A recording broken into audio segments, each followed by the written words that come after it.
वाघाची शिकार करून आलोया.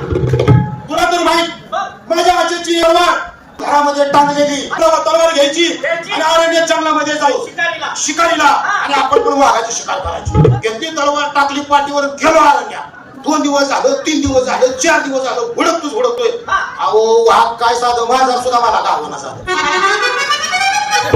राग दुनियाचा.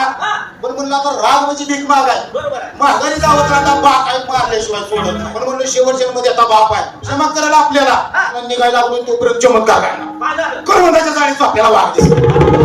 आता म्हणलं नशिबात होतीच म्हणायचं. मग काय मी तलवार काढली, अशी फिरवली आणि कच्च दिसणं वाघाचा शिपूट तोडला, खालीवर टाकला, निघाला गावात आलो. शिवावर गुरेला त्या पोरांनी बघितलं आणि तिथंच मला थांबवलं आणि गावामध्ये कारवा केला.